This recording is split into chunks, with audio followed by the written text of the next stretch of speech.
शुभ सकाळ पिलामाने आमने पूर्व कालांशरे पंचम श्रेणी साहित्य बहिर विश्वस्त साथी जंत्र मानव गद्यर किछि अंश पढ़िथिले आम आज बाकी थिबा अंश को आलोचना करिबा।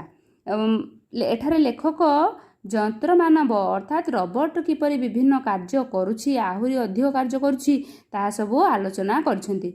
बहुत विपदपूर्ण स्थान जोठिकी मनुष्य जीवन प्रति भय अछि सेठिकी किए जाई काम करि पारुछि रोबोट करि पारुछि। एबे आमर पूर्वर तुमे जानिछ मंगल ग्रह को गोटे मंगलयान पठाइथिला सेही भला या पूर्वरु आउ गोटे मंगलयान पठाइथिला जेउथिरे कि पाथ फाइंडर स्पिरिट ओ अपॉर्चुनिटी नामक दुटी रोबोट पठाइथिला। से सफलतार सहित सेठारे कार्य करी सेठार विभिन्न तथ्य आमको सब जोगेइथिले। चंद्र तथा सौरजगतर अन्यान्य ग्रह उपग्रह धूमकेतु इत्यादि संपर्क में आम सब तथ्य हासिल करने कौन करती महाकाश को सब रोबोट पठा जाए से सब सेठार सब कार्य कर आमको विभिन्न तथ्य जगाती आम महाकाश विषय विभिन्न कथा जानीपारू।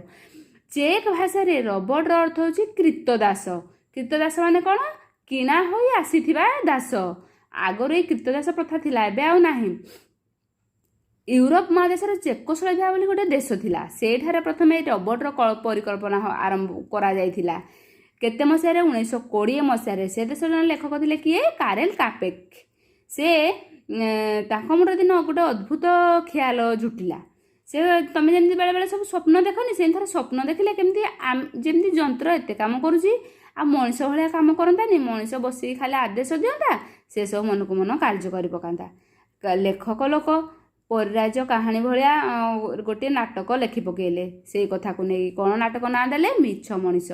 से नाटक को देखी दर्शक माने खुशी होई साबास साबास करी ताली मारी पकेले।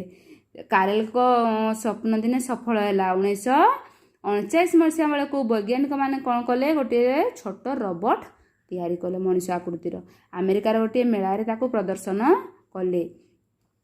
तापर लगी पड़े से माने बहुत आहरी उन्नत धरणर रोबोट तैयारी करने। एबे कौन होची लक्ष लक्ष रोबोट काम करुछि 10 लाख रोबोट पृथ्वी रे काम करुछि। एथिर प्राय 70 भाग जापान रे अछि। जापान रे लोक माने कौन सेठी तांकर विज्ञान बहुत उन्नत। आमे पूर्व विषय रे पढ़िथिले जापान अनुभूति बेले सेठी दुकान मानकर भी रोबोट बिक्री करुछि। आउ कारेल कापेल को एबे भी कहा जाए रोबोटर जन्मदाता बोली कारण तांको मन जो ख्याल आसतिला ताकू वैज्ञानिक माने सफल रूप देइचंती। आम भारत मध्य पछे ना रोबोट तैयार रे भारत भी भारतर मुंबई आईआईटी पक्षर गोटे रोबोट तैयार करा हैतिला जा ना होची नटराज। नटराज 15 मिनिट रे केते बाट जाई पारे 100 मीटर चली पारे।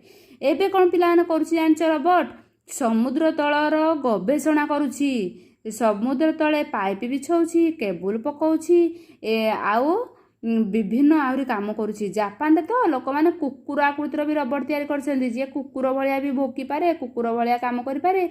आ टोकियो सहर छक जागा मानकरे अमुकुन नाम गोटे पक्षी रोबोट से माने लगेइछन्ती जे कि पक्षी भलिया भी विभिन्न पक्षी भलिया सुंदर मधुर स्वर रे राब करि पारुछि। रोबोट मानकर काम ए बढ़ी बढ़ी जाउछि। युद्ध क्षेत्र में पिला जानिछ युद्ध को गले मनुष्य जीवन प्रति निश्चित विपद। सेठी युद्ध रे कौन हुए लोक हणा मरा है मरती युद्ध गुली बोमा फुटे। तेणु से विपदपूर्ण कार्य को क्या पठाइबा मनुष्य चिंता करुच्ची रोबोट को पठाइबा। रोबोट को अस्त्र शस्त्र धरई पिठी रे बोमा बांधी पठेब युद्ध करने। एबे भी रोबोट माने काम करुछंती युद्ध रे से माने सैन्य मानक साहाय्य करुछंती किंतु केवल लोक न जाई युद्ध हबो। महाकाश रे कोन होछि जो कृत्रिम उपग्रह हमर सब पठा होछि ताहा सब जोड़ा सफल हलानी जेमति चंद्रयान सफल हलानी से भांगी गला तार सब भंगा अंश कोउठी पड़ला। तापर महाकाश जो उपग्रह जाए तार किछि किछि अंश धीरे धीरे खोले तमे सब मोबाइल रे देखिबो टीवी रे देखिबो देखौछि से सब महाकाश रे पड़े। से जो महाकाश रे पड़िले तापर को जो महाकाश यात्रा विपदपूर्ण होई जिवो तेनु याकू सफा करिया पय किए जिवो रोबोट जिवो। रोबोट को लगे वैज्ञानिक मान सब चिंता कले ए मनीष तैयारी करछि जंत्र मानवटी को किंतु भविष्य रे ए मनीष से अधिक काम करिवो। भविष्य रे कौन कौन काम करिवो अद्भुत काम करिवो पृथ्वी देखिया को अपेक्षा करिछि बोली लेखक ठारे हमको कहउछंती। ଆଚ୍ଛା ପିଲାମାନେ, ୟାପରେ ତୁମମାନେ କିଛି ନୂତନ ଶବ୍ଦର ଅର୍ଥ ଖାତାକୁ ଲେଖିନିଅ ଆଉ ଅଭ୍ୟାସ କାର୍ଯ୍ୟକୁ କରିବ। ବିଷୟଟିକୁ ମନ ଦେଇ ପଢ଼ି। ଧନ୍ୟବାଦ ପିଲାମାନେ।